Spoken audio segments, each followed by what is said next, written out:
come closer if you want, just saying. It's like, gather round, it's Thanksgiving Eve. So, well, good morning, everybody, and thank you so much for coming. We do have some very exciting things to announce. In fact, this is probably the biggest ever sustainability-related project the city's ever undertaken. And by extension, at least in terms of comparison to state government, the same thing would hold true there.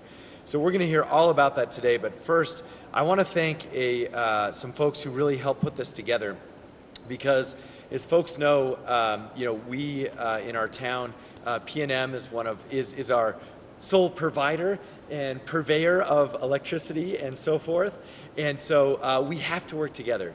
Part of the notion of One Albuquerque, which I very much believe in, is that we've got to come together to face our challenges. And that includes challenges around renewable energy. And so what we're going to talk about today is a reflection of the notion of One Albuquerque coming together with advocacy groups, with PNM, and with the city to actually announce what we're going to announce shortly. So I want to thank first and foremost, of course, the CEO of PNM, Pat Vincent-Calan, and Chairman and President.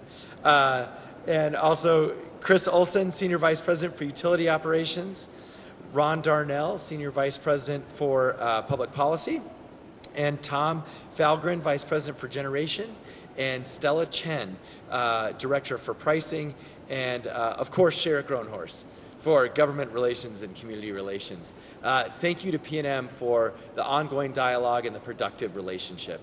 Let's give them a round of applause.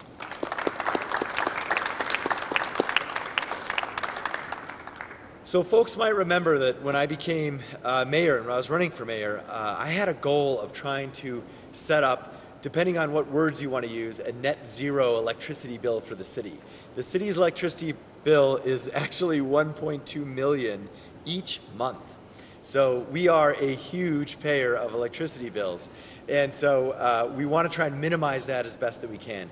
And that also includes a commitment to dealing with issues around climate change and sustainability. So for me, the question was always, how are we actually going to pull that off?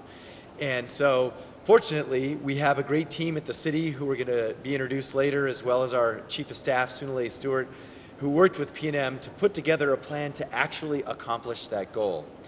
So for us, this began when I signed the Paris Climate Change Agreement when I first took office, but it also means that we cannot wait any longer to do all that we can to try and combat the damage caused by climate change on our environment, our economy, and our way of life.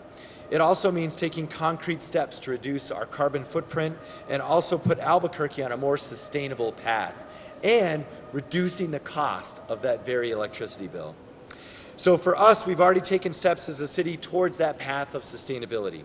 Those steps have included announcing 12 solar projects at city facilities over the summer and more on the way. It also means launching our city green team in conjunction with our solid waste department and other city departments to try and promote sustainability in the workplace and at home. And I also issued an executive order requiring all city facilities to meet higher energy efficiency standards. But today, we're demonstrating how local government can do our part to actually drive change while saving taxpayers money and creating jobs. So we are announcing a roadmap to move the city to 100% renewable clean energy over the next 4 years. That's right. Let's clap for that, because that's pretty cool. So for us, it has multiple components. There's big things that we've got to do, and then there's also all of these other pieces that actually make that 100% goal achievable. And so first, working with PNM on a large-scale solar project that once done, we are going to be able to move 58% of our city's electricity to renewable solar within 2 years. That is a huge jump. Right now, we're only at 4%. So this is literally a game changer. It is taking half of the chunk that we spend right now and moving it to solar. And so we really appreciate PNM's willingness to do this. They're going to outline how this project is going to work. And for us, we're also going to continue installing solar panels on our city facilities, especially fire stations and other community buildings. And we're also in the process of replacing every city light bulb, street light bulb, with an LED and putting in place measures to ramp up energy efficiency and to reduce our overall energy consumption. So you can sort of see the formula, how it's playing out. One is diversification with renewable energy, the other part is more energy efficiency, and the other part is reducing our energy consumption as a whole. So when you add all those up together, we believe in 4 years we actually can get to 100% renewable energy. Now, once fully implemented by 2022, we will be removing the equivalent of 93 metric tons of CO2 emissions every year. Now, I have no idea what a metric ton is, so let me help translate that for you. I'm sure the PNM team does, but it is the equivalent of removing 20,000 cars off the road. That is awesome. And so for us, we want to demonstrate this leadership first with our own city's efforts, and that's what we're here to share with you today. So I want to also note that doing the right thing we believe is important from an environmental perspective, but it's also going to reduce that $1.2 million savings, or that $1.2 million electricity bill we have each month. We are expected to see millions of dollars of savings over the next decade because of these efforts. And so we've got a lot of work to do, but now we have the game plan on how to do it. And we have a partner who's going to help us take 50% of that electricity bill and move it to renewable. So to talk about that project, I want to introduce the CEO, President and Chairman of PNM, Pat Vincent-Collawn. Thank you.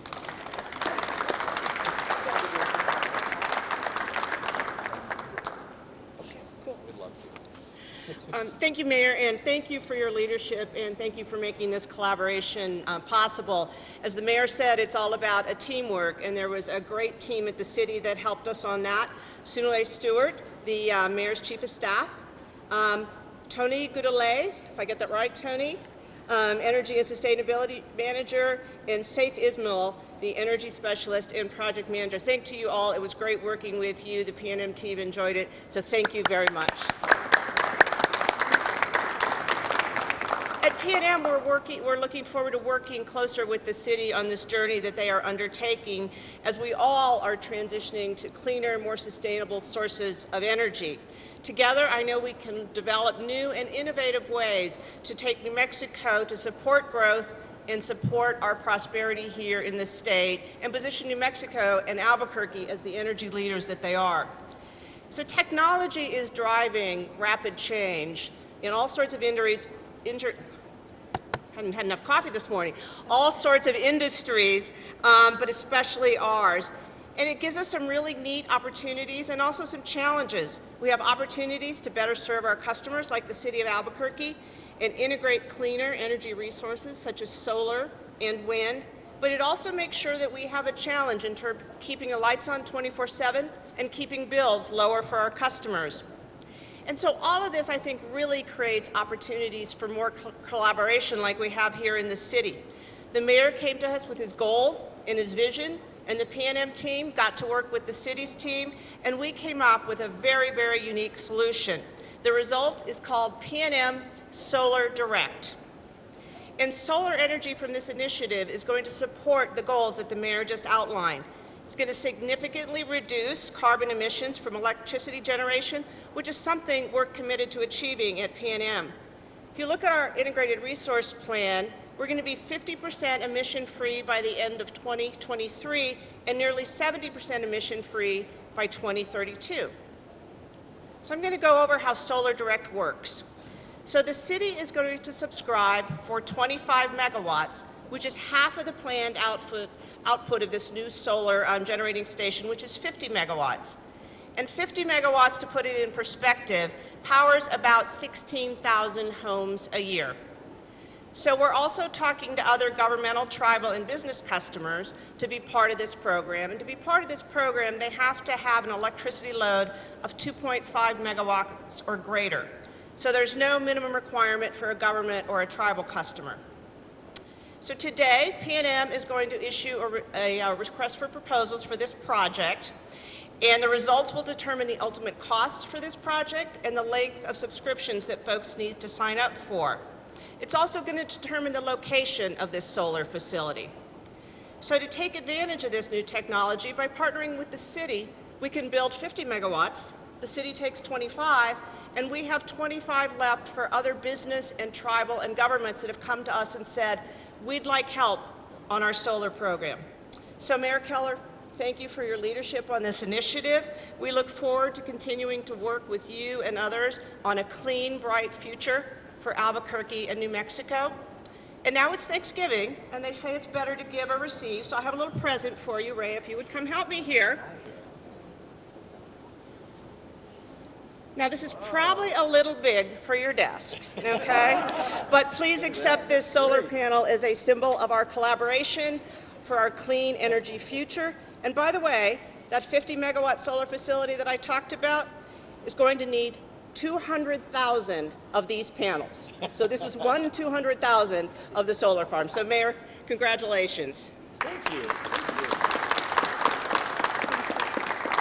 is awesome. It's real. It is real. Cardboard. Yes, yes, not cardboard. Not cardboard, I promise you. You can charge your phone, Mayor. It's like... A real solar panel. It's a Thanksgiving miracle. So next I'd like to welcome one of our partners in all of our sustainability projects is Sanders Moore, the State Director of Environment, New Mexico.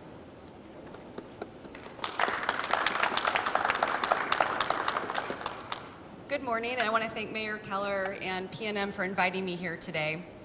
Environment New Mexico is a statewide, citizen-based environmental advocacy organization. And we know from talking to our members and activists that New Mexicans really want to see more solar energy across the state and in our city. And we also know that solar energy works for us here in New Mexico. So we are thrilled that this project is coming to fruition. We have more than 300 days of sunshine a year, and that makes us the second sunniest state in the country. So we should be leading the pack in solar energy. We also receive more than 1,400 times the amount of energy that we use in the state from the sun. As the state's largest city, initiatives like this partnership between the City of Albuquerque and PNM will really help New Mexico reach its potential with clean, renewable energy. At the end of 2017, Environment New Mexico released a report showing how where cities rank in terms of solar energy. And at the end of 2017, we ranked 11th in the country for solar energy.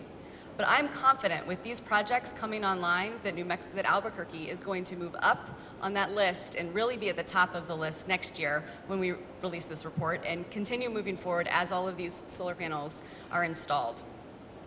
So we commend Mayor Keller for pursuing solar energy for Albuquerque and moving us towards 100% renewable energy. We're proud that he was an early signer onto the Mayors for Solar letter, which now has more than 200 signers across the country with at least one mayor in every state. This solar project with PNM demonstrates that he is really walking the walk when it comes to making Albuquerque a solar energy leader. We look forward to seeing which other Albuquerque institutions and entities take advantage of the additional 25 megawatts that will be available from this project and continue to help move the city forward. Thank you again for this opportunity.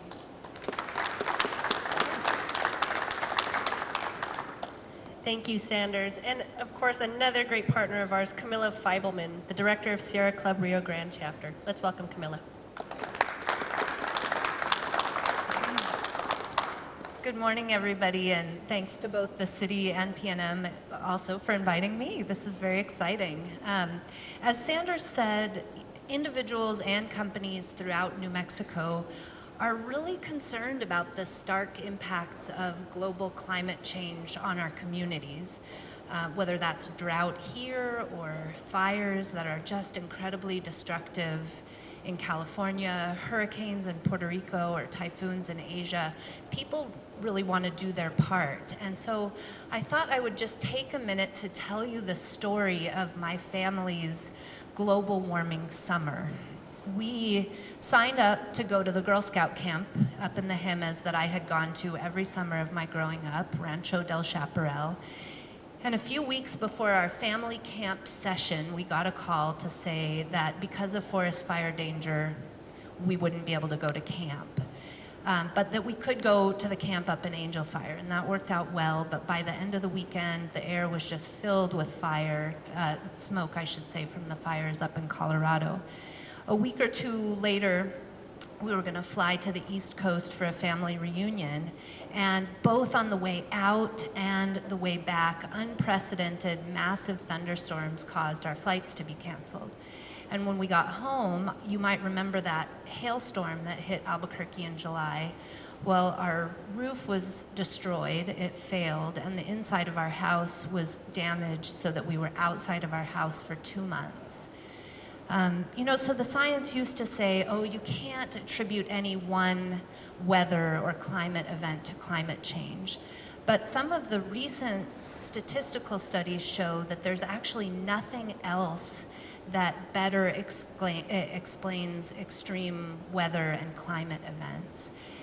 You know, insurance companies are on the hook for a lot of the money that has to be paid out to families like mine for damage that's just unprecedented. Billions of dollars of climate change damage that's happening now.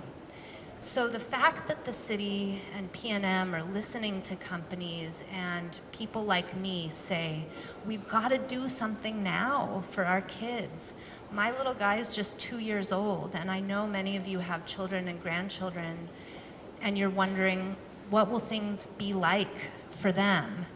So when we do things like turn on our lights or start our cars, you know, we're making a choice. And the fact that the city would say, yeah, you know what, you're right, UN climate panel. We've got to do something drastic. We've got to do something big, and we've got to do it within the next 12 years if we're going to keep the planet cool enough to be habitable for all of us. But one of the big pieces of luck in all of this is that all of a sudden the technology is just where it needs to be. People like scientists at Sandia Labs, young people at New Mexico Tech and Socorro are looking at these issues and trying to figure out what role that they can play in coming up with the solutions. So the fact that the technology means that renewable energy is cheaper than ever, competitive with natural gas, that we have the opportunity to store a lot of these energies in batteries that can come online for us when unreliable coal plants are down or we have a cloudy day, although that's not very common according to Sanders and all of our observations. So we are excited to see what the request for proposal on this project specifically will look like. It's just so great to see not just companies like Facebook or Netflix asking for this, but the mayor saying, hey, PNM, we want to do something different. And PNM saying, you know what, we do too. So the benefits are clear. We are excited. The Sierra Club's Rio Grande chapter represents over 10,000 members around the state who are voting with their pocketbooks, right? Saying, we want something different. And the city and PNM are starting down that path. Thanks, everybody.